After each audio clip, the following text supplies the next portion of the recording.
Hai, assalamualaikum warahmatullahi wabarakatuh. Kembali lagi di channel aku, Herianti Latifa. Oke teman-teman, di awal tahun 2022 ini aku ingin kasih trik buat teman-teman yang pengen menunda kehamilan atau memberi jarak dari anak yang satu ke anak yang satunya, tapi dengan cara tanpa alat kontrasepsi. Mau tahu kan teman-teman? Oke, sebelum Anda menonton video ini dari awal sampai akhir, jangan lupa subscribe, like, komen, dan share ya teman-teman, karena berbagi itu indah. Oke teman-teman, mungkin Anda bertanya-tanya, kok bisa menunda kehamilan tapi tanpa alat kontrasepsi? Bisa nggak ya? Tereng, jawabannya bisa. Dengan cara apa? Nah teman-teman, mungkin pernah kan dengar di lingkungan kita atau orang bilang bisa menunda kehamilan tapi tanpa alat kontrasepsi. Nah teman-teman, ternyata iya bisa. Buat teman-teman mungkin udah kapok pakai alat kontrasepsi atau tidak berani pakai alat kontrasepsi atau mungkin punya pengalaman buruk dengan memakai alat kontrasepsi. Nah, cara ini bisa dipakai ya teman-teman. Nah, mungkin teman-teman bingung atau bertanya-tanya bagaimana sih melakukannya. Kita suami istri pasti melakukan hubungan suami istri, tapi agar tidak hamil tanpa menggunakan alat kontrasepsi. Nah teman-teman, caranya itu di saat teman-teman melakukan hubungan suami istri, si cairan yang keluar dari suami itu jangan dimasukkan teman-teman atau dibuang di luar. Nah, jika ini dilakukan dengan benar, insya Allah teman-teman dapat menunda kehamilan teman-teman dengan mulus, atau trik untuk menunda kehamilan ini akan berhasil atau tidak gagal. Nah, tapi teman-teman mungkin bertanya, bisa nggak jebol jika trik ini dilakukan?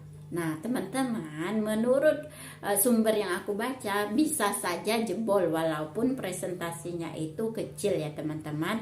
Karena biasanya pria sering tidak menyadari saat si cairan itu keluar, apalagi di awal-awal hubungan suami istri ada cairan yang sedikit keluar dan itu diyakini mengandung sedikit sperma. Jika sperma yang sedikit ini masuk ke rahim ibu, dan ini bisa jadi terjadi pembuahan.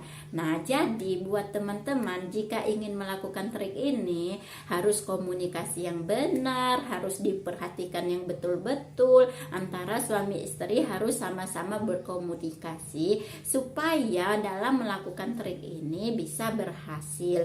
Jika ada cairan yang keluar maka harus dibuang atau dibersihkan. Dan jika ini tidak dibersihkan, jika terjadi kebobolan atau hamil, maka si ibu atau bapak-bapak jangan mencurigai ibu-ibu melakukan yang tidak ya, karena biasanya bapak-bapak sering tidak menyadari cairan yang pertama yang sedikit keluar itu. Dan mungkin bapak-bapak bertanya, kok istri saya jebol atau hamil padahal saya sudah melakukan trik ini gitu kan. Ternyata bapak harus introspeksi diri juga. Di saat melakukan hubungan suami istri, di saat klimaks mungkin bapak menyadari ada cairan yang keluar, tapi di awal-awal seringkali sang suami tidak menyadarinya. Nah, inilah yang menyebabkan biasanya itu ibu-ibu kebobolan. Nah, itu saja ya teman-teman, sangat bermanfaat bukan? Oke, sekali lagi jika ingin mengetahui informasi-informasi yang bermanfaat yang mungkin dianggap di lingkungan kita itu sepele, tapi akan dibahas di sini supaya masalah-masalah sepele itu tidak dianggap sepele, maka jangan lupa subscribe, like, komen, dan share ya teman-teman, karena berbagi itu indah. Terima kasih. Wassalamualaikum warahmatullahi wabarakatuh.